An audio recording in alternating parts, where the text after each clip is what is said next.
In just a mo, I'll give you a brief explanation behind each answer, linking the vocabulary or contextual links between the text and the question. I'll be going through the answers quickly, so make sure your coursebook is open in front of you, and please stop and rewind the video as you need to take the time to find the vocabulary and contextual links that I'll be talking about. Ready? Then let's go. For question 1, the answer is F, as trend, which is the second word in F, links to this linguistic phenomenon in the main text just after the gap. The end of F suggests an evidence of this trend, and the main text after the gap provides you with another example. For question 2, the answer is B, as B opens with sport is another steady source.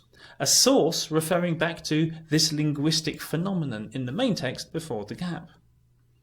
The main text after the gap also links back to sport is another steady source, as it provides another example. Yet another productive field is technology. B is a good example of an answer continuing the contextual flow of the text. For question 3, the answer is G, as the opening of G, the practice, refers directly back to the process of verbing in the main text.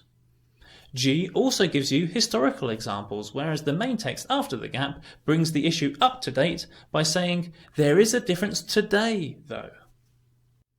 For question 4, the answer is D, as D opens with what makes these innovations so easy, which relates to how much faster potential changes in our language are picked up, the main point made in the main text before the gap.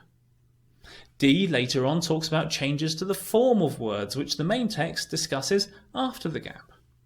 For question 5, the answer is A, because A talks about looking for shortcuts, and this is justified and commented upon in the main text after the gap, which is fine, but ... For question 6, the answer is E, as E refers to has the same effect, which links to the idea of being ignorant or pretentious before the gap in the main text.